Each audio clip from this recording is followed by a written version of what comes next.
Selamat datang di pecinta manga. Kali ini aku akan melanjutkan manhwa yang berjudul Rancor Return. Sebelum kita mulai dengan videonya, jangan lupa subscribe channel ini. Terima kasih.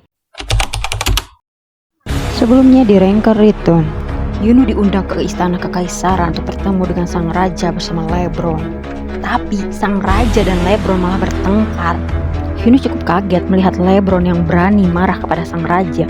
Tapi setelah Yuno pikir-pikir, dia pernah baca cerita tentang Lebron dan sang raja yang belajar di bawah guru yang sama, yaitu kapten dari mantan kesatria raja. Atau lebih tepatnya mereka adalah teman. Melihat sang raja dan Lebron bertengkar seperti anak kecil, Yuno hanya terdiam. Akhirnya dia pun mengatakan Yuno minta izin untuk pergi. Mendengar itu barulah Lebron dan sang raja berhenti dan menyadari kalau ada Yuno di sana. Setelah itu sang raja menyambut Yuno dan akhirnya menjelaskan alasan dia memanggil Yuno ke sana untuk memberikan tugas pada Yuno. Tapi karena mereka tidak punya waktu yang banyak, sang raja butuh Yuno untuk membuktikan kalau dia pantas untuk mendapatkan tugas itu. Untuk itu, Yuno harus lulus tes untuk membuktikan kalau Yuno pantas. Bukti kualifikasi untuk mendapatkan tugas kekaisaran, Anda harus membuktikan kalau Anda pantas. Tunjukkan ability Anda, grade, MS, persyaratan, kemenangan di Colosseum 100 kali, reward, quest kekaisaran, gift dari raja. Sang raja berkata, kalau persyaratannya mudah, buktikan padanya kalau Yuno adalah yang terbaik di antara petualang lainnya dengan cara menyelesaikan tes dalam waktu 15 hari. Jadi, menurut quest itu, Yuno harus menangkan 100 pertandingan di Colosseum dalam waktu 15 hari. Kalau Yuno tidak bisa melakukannya, dia tidak akan pernah bertemu dengan sang raja lagi. Jadi, ini hanya satu-satunya kesempatan Yuno. Mendengar dia mendapatkan quest baru, Yuno senang. Betapa beruntungnya dia, pikir Yuno. Yuno pun menyanggupi quest itu.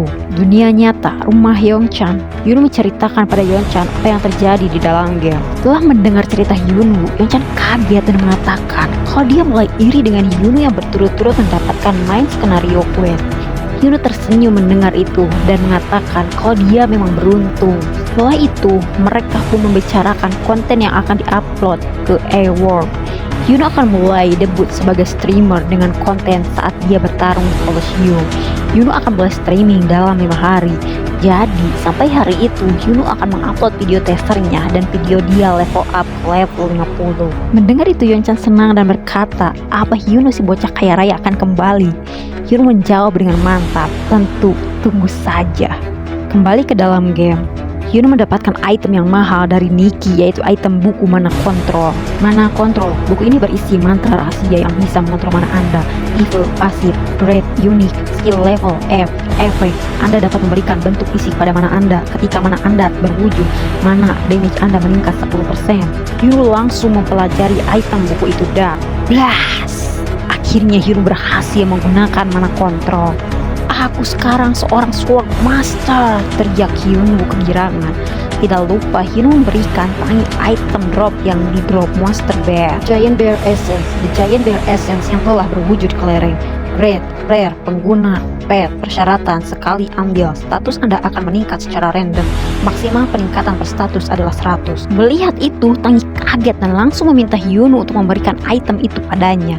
Yuno memberi persyaratan. Dia akan memberikan item itu asal Tangi mau memanggilnya master, karena dari awal Tangi memanggil Yuno bajingan. Setelah mendapatkan item itu, status Tangi meningkat. Pet status window, Tangi level 35, Marionette Bear, title Hair of Bass Island, Affinity 38, Strength 113 bertambah 38, Health 146 bertambah 56, Agility 102 bertambah 56, Mana 270 bertambah 100. Muncul juga notifikasi, pet Anda Tangi memiliki mana lebih dari 250 akan mendapatkan skill baru. Lighting, Anda bisa menembakkan petir, tipe Magic Attack, tipe aktif, Great Rare, skill level F. Anda bisa menembakkan 3 petir, cooldown time 10 detik. Mana Affinity, ciri spesies beruang marionette, tipe pasif, Great Unique, skill level F. Kapasitas mana Anda akan meningkat 20%, pemulihan mana Anda akan meningkat 20%. Mendengar notifikasi itu, Yuno merasa tidak adil. Saya mendapatkan 2 skill baru, bahkan statusnya sekarang lebih tinggi daripada Yuno. Berbeda dengan Tangi, mendengar statusnya sekarang, dia malah sombong dan meminta Yuno untuk menjadi pelayannya. yang akhirnya kena bogem dari Hyunwoo. Semakin dekat menuju waktu debut Hyunwoo sebagai streamer, subscribernya terus meningkat setiap hari. Video barunya yang berjudul Manusia Bertarung dengan Monster Bear Sampai Mati bisa sampai 500.000 viewer. Semakin banyak dan meningkat Qplay, begitu juga penghasilan Hyunwoo.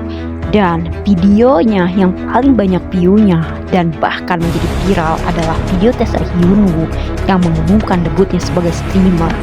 Dan konten pertama adalah turnamen di Colosseum. Hyunwoo juga menyatakan dia akan menang 100 kali berturut-turut. Hyunwoo menjadi bahan pembicaraan di mana-mana setelah video pernyataannya untuk menang 100 kali berturut-turut di Colosseum. Di tempat lain, Kim Seokjung yang telah selesai hunting membicarakan tentang Hyunwoo dengan Jungkook. Jungkook bertanya pada Kim Seokjung, apakah Hyunwoo benar-benar kuat? Kim Seokjung pun menjawab, ya, dia akan berada di level mereka tanpa Jungkook sadari. Mendengar perkataan Kim Seokjung membuat Jungkook ingin mencoba bertarung dengan Hyunwoo. Colosseum rank number 435 Kang Jungkook. Colosseum rank number 17 Kim Seokjung. Melihat Jungkook yang tertarik dengan Hyunwoo, Kim Seokjung mengatakan kalau Jungkook pasti punya kesempatan untuk bertarung dengan Hyunwoo. Sementara di tempat lain, Hyunwoo dan Tangi sedang sibuk bertarung untuk level up. Sampai akhirnya Hyunwoo berhasil level up menjadi level 50. Melihat Tangi yang kelelahan, dia pun memintanya untuk kembali dan beristirahat.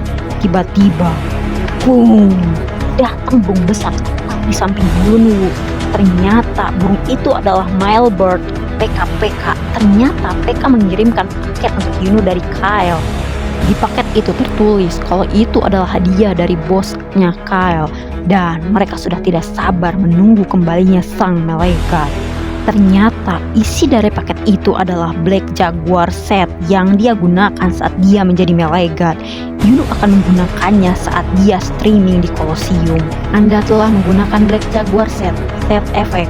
Kecepatan gerakan Anda akan meningkat 15%. Kecepatan gerak Anda di kegelapan akan meningkat 10%. Semua status akan meningkat 5%. Status meningkat. Strength bertambah 50, health bertambah 30, agility bertambah 100, mana bertambah 30. Hyunwoo berpikir, karena 20 turnamen pertama adalah turnamen pendahuluan di Colosseum, Hyunwoo hanya harus menang 80 turnamen. Lagi pula, akulah nomor 1 pemenang poin Colosseum, malaikat. Ayo tunjukkan pada dunia arena, aku telah kembali, kata Hyunwoo dengan percaya diri. Dulu, ada waktu ketika situs streaming mulai tenggelam, sementara game virtual reality menjadi lebih canggih secara teknologi. Situs streaming VC standar mulai mengalami masalah komunikasi. Waktu komunikasi yang lag antara gameplay dan real life user menjadi masalah yang tidak terselesaikan, membuat harga saham perusahaan situs-situs streaming turun drastis. Namun, saat itu ada satu perusahaan yang mengambil langkah dengan membeli semua situs-situs streaming yang mulai bangkrut. Dan lain tidak bukan adalah perusahaan Quincy yang juga bertanggung jawab terbentuknya Arena. Kenapa orang-orang bersikeras untuk menonton streaming di monitor kecil? Kenapa tidak menontonnya dari dalam cube? Pernyataan dari perusahaan Quincy itu merevolusi industri streaming. Mereka memperkenalkan sistem di mana player bisa menonton streaming secara real time dari dalam cube. Tambah lagi, perusahaan Quincy juga menghapus komisi yang diambil situs streaming dari donasi penonton kepada streamer dengan uang tunai. Tapi, mereka membuat penonton harus menyediakan koin emas arena dalam game kepada streamer daripada uang tunai biasa. Membuat arena berada di posisi yang tidak terkalahkan selama 2 tahun Hyunwoo. Kembali kepada Hyunwoo yang akan memulai live streaming perdananya saat bertanding di turnamen Colosseum. Hyunwoo pun memulai live streamingnya.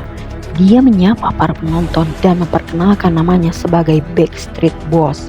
Baru saja Hyunwoo memulai streaming, sudah banyak donasi yang diberikan para penonton yang menyaksikan streaming Hyunwoo.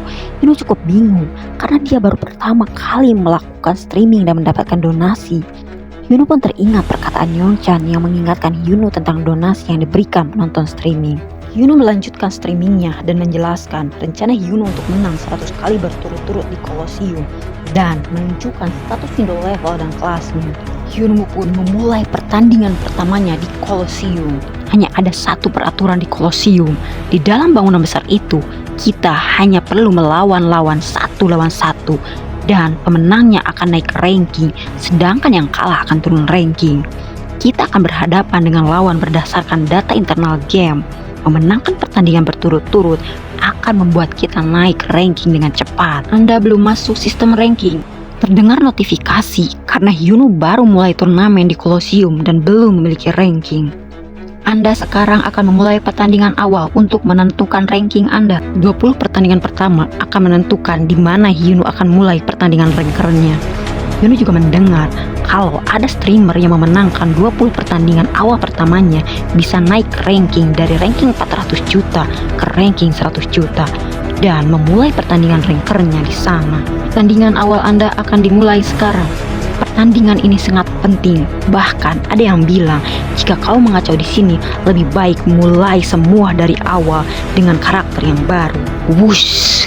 Lawan Yuno maju menerjang Yuno sambil mengayunkan pedangnya dan serangan pedang itu mampu Yuno tahan, membuat sang lawan kaget dan wush! Yuno menyerang balik sang lawan walaupun serangan Yuno mampu ditahannya. Walaupun dia berhasil menahan serangan Yuno, tapi dia tetap kewalahan dan berkata bagaimana bisa Yuno begitu kuat. Player yang pertama kali masuk di Colosseum normalnya berlevel antara 30 dan 40. Tentu saja mereka bukan tandingan Yuno. Di tempat lain di dunia nyata, ada orang yang sedang menonton live streaming Yuno dan memberitahu rekan kerjanya kalau Backstreet Boss yang sedang live streaming itu adalah Kang Yuno, sang melegat. Ketua pelatih tim arena profesional gaming GT Telekom, Kang Wojong. Mendengar itu, pelatih Kang cukup kaget. Ternyata pelatih Kang mengenali Yuno sebagai melegat karena Yuno pernah menolak tawaran pelatih Kang dan bertanya pada rekan kerjanya, apa Yuno akan menerima tawarannya sekarang? Rekan kerjanya pun menjawab kalau hal itu akan sulit dan bertanya bagaimana kalau Yuno masuk tim lain, apa mereka bisa menanganinya. Dia juga berpikir kalau John Hanbeck saja tidak akan cukup untuk menanganinya. Mendengar itu, pelatih Kang mengingatkan rekan kerjanya untuk hati-hati saat berbicara. Ayah dari Hanbeck begitu kaya raya, dia tidak akan mau membuat orang-orang itu marah. Mereka pun lanjut membicarakan jika Yuno membuat debutnya sebagai pro gamer, Hanbeck tidak akan punya kesempatan untuk mengalahkannya dan mengatakan bahwa Yuno sekarang sudah memenangkan 40 pertandingan. Tanpa mereka sadari, John Hanbeck menguping pembicaraan mereka dan mendengar perkataan orang-orang itu membuat John Hanbeck murka. Jadi maksud mereka Backstreet Boss bajingan itu lebih baik dariku, kata John Hanbeck dalam hatinya. Di Colosseum, akhirnya Yuno menangkan pertandingan ke-50-nya dan mengatakan pada penontonnya kalau dia akhirnya berhasil menjadi top 100 juta. Tapi tidak sesuai dengan dugaan Yuno. Para penonton berkomentar kalau mereka bosan melihat pertarungan yang tidak seimbang dan memutuskan untuk tidak menonton lagi streaming Yuno. Yuno pun berpikir mungkin penonton melihat pertarungan Yuno terlalu monoton dan berpikir bagaimana caranya untuk membuat streamingnya sedikit lebih menarik. Yuno pun berkata pada para penonton kalau ada sebagai streamer yang mengambil challenge dari penonton, jadi dia pun memutuskan untuk melakukan hal yang sama. Tidak lama ada donasi masuk dan meminta Yuno untuk bertarung di ranking 51 pertandingannya hanya dengan tangan kosong. Bertarung dengan tangan kosong, Yuno pun menyanggupi challenge itu. Dan muncul notifikasi, kami telah menemukan lawan untuk pertandingan Anda selanjutnya. Pertandingan ranking Anda akan dimulai sekarang. Yuno pun menjelaskan kalau sekarang lawannya adalah pengguna tombak dengan level 70 dan mengatakan dia akan menunjukkan bagaimana caranya bertarung. Lawan Yuno cukup bingung karena Yuno bertarung dengan tangan kosong dan bertanya-tanya apa Yuno seorang smurfing, dan dia pun langsung menyerang Yuno dengan tombaknya dan serangan itu meleset karena Yuno mampu menghindari serangan itu. Setelah menghindari serangan itu, Yuno balik menyerang dengan tendangannya yang langsung mengenai kepala lawan. Teriak sang lawan kesakitan. Pertama, hindari serangan awal lawanmu dan kemudian temukan celah dan dengan mulus mengubahnya menjadi serangan kritikal, Yuno menjelaskan sambil bertarung. Player Jack telah terkena stun. Sekarang dia telah terkena stun, sisanya adalah meninjunya tanpa ampun, kata Yuno, dan bam bam bam, Yuno meninju lawannya bertubi-tubi dan bam, dengan serangan terakhir dia meninju lawannya sampai sang lawan terbang jauh. Mudah bukan? Tambah Hyunwoo. Dan begitulah debut Kang Hyunwoo sebagai streamer berhasil dengan sukses besar.